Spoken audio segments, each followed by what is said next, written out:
मुंबईतील BKC metro 3 लाईनवरील metro स्टेशनला आग लागलेली आहे। मेट्रो 3 वांद्रे स्थानकावरील प्रवासी सेवा तात्पुरत्या स्वरूपामध्ये बंद करण्यात आलेल्या आहेत। आगीचं कारण अद्यापही अस्पष्ट आहे। स्थानकात धुराचे लोट पसरलेले आहेत। अग्निशमन दल घटनास्थळी उपस्थित आहे आणि आग विझवण्याचे शर्थीचे प्रयत्न सध्या केले जात आहेत। मुंबईतून ही अत्यंत महत्त्वाची ब्रेकिंग बातमी आहे।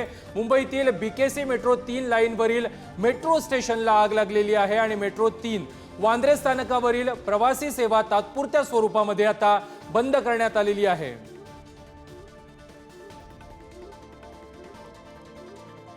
बीकेसी मेट्रो 3 लाईनवरील मेट्रो स्टेशनला भीषण आग लागलेली आहे। आगीचं कारण अद्यापही अस्पष्ट आहे।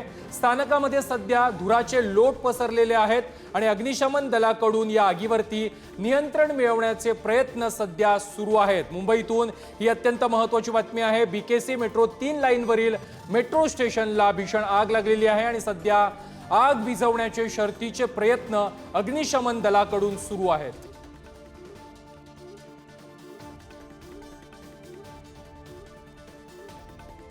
आताच्या क्षणाची सर्वात महत्त्वाची बातमी आहे। मुंबईतील बीकेसी मेट्रो 3 लाईनवरील मेट्रो स्टेशनला आग लागलेली आहे। या संदर्भात अधिक माहिती देत आहेत आमचे प्रतिनिधी धनंजय दळवी। धनंजय, बीकेसी मेट्रो 3 लाईनच्या मेट्रो स्टेशनला आग लागलेली आहे। सध्या अग्निशमन दलाच्या किती गाड्या या ठिकाणी पोहोचलेल्या आहेत आणि आग कशा प्रकारे विझवली जाते?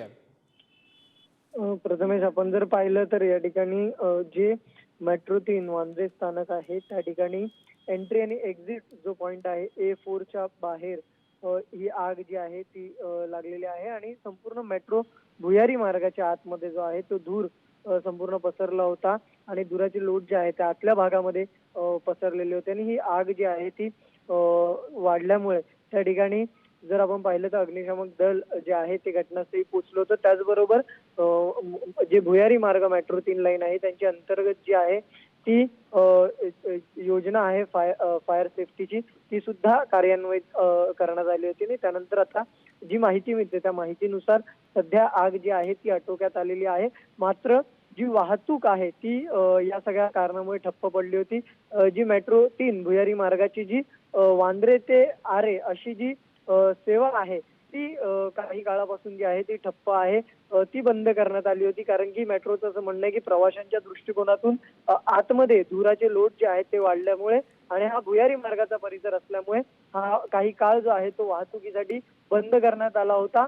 व्हेंटिलेशनचं काम जे आहे ते सध्या आतल्या भागामध्ये सुरू आहे। त्यामुळे नक्कीच आपण जर पाहिलं तर ही घटना घडल्यानंतर त्वरित जे आहे त्या ठिकाणी प्रशासन जे आहे ते उपस्थित असलेलं सुद्धा आपल्याला पाहायला मिळालं। प्रथमेश, नक्कीच धनंजय, मात्र मेट्रो स्टेशनवरती आग लागल्यानंतर काही काळासाठी प्रवासी सेवा बंद करण्यात आलेली होती। ही सेवा पुन्हा कधीपर्यंत सुरू होईल या संदर्भात काही माहिती मिळाली का? अद्याप या सगळ्या संदर्भात अधिकृतरित्या काही माहिती मिळालेली नाही। मात्र जेव्हा आग लागली त्या क्षणानंतर थोड्याच वेळात ही सेवा जी आहे ती बंद करण्यात आली। वाहतुकीसाठी प्रवाशांना जे आहे ते मेट्रोकडून विनंती करण्यात आलेली आहे की पुढील गंतव्यस्थानापासून जे आहे त्या मेट्रो लाईन सुरू असतील, मात्र ती वांद्र्याच्या दिशेने जे आहे ती काही काळापुरती ही वाहतूक सेवा नक्कीच धनंजय, नक्कीच धन्यवाद तुम्ही दिलेल्या सविस्तर माहिती संदर्भात।